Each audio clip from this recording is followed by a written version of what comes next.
Hi, my name's Rebecca from engVid.com.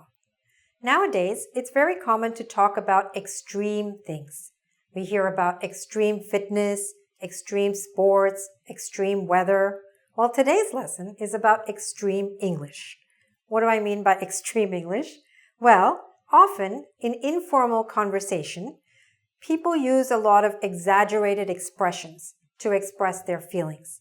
And that's what we're going to learn here.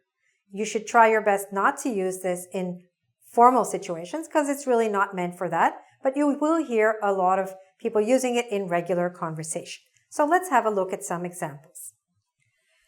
So the examples that I have on the board show you verbs, which can be exaggerated, adjectives that can be exaggerated, and adverbs. Okay, let's look at some examples. So for example, let's say you're hungry, right?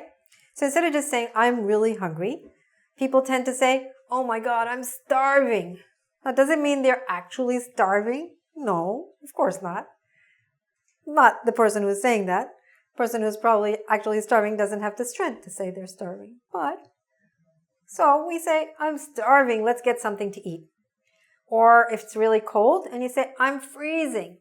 Okay? Instead of just saying, I'm really cold, I'm freezing. Okay? This is the extreme part of it. Or, my shoes are killing me. Well, of course, you're not going to die. It's just a way of speaking. My shoes are hurting, right? Okay. All right. Adjectives. Let's see how we can use extreme English when it comes to adjectives. Oh my God, there's a gigantic spider on my bed. It's probably not a gigantic spider, but it's a large spider as far as you're concerned. So, that's where the exaggeration takes place. Or, I have 1 million emails to answer. Probably not 1 million, but we mean a lot of emails. Adverbs. I'm totally exhausted today. It would have been enough to say that you're exhausted because after that it's kind of repetitive or redundant.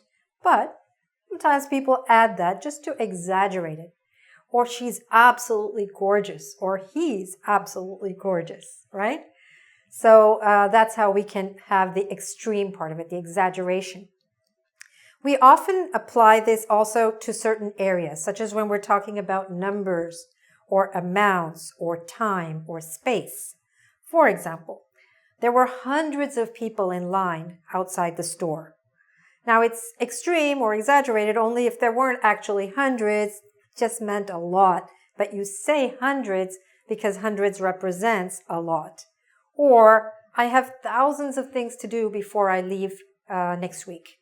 Okay? Again, you probably don't have thousands of things, but you've got a lot of things to do. Amounts. We've got tons of homework. You don't have tons of homework, a lot of homework. Or there were piles of paper everywhere. Okay, exaggeration again.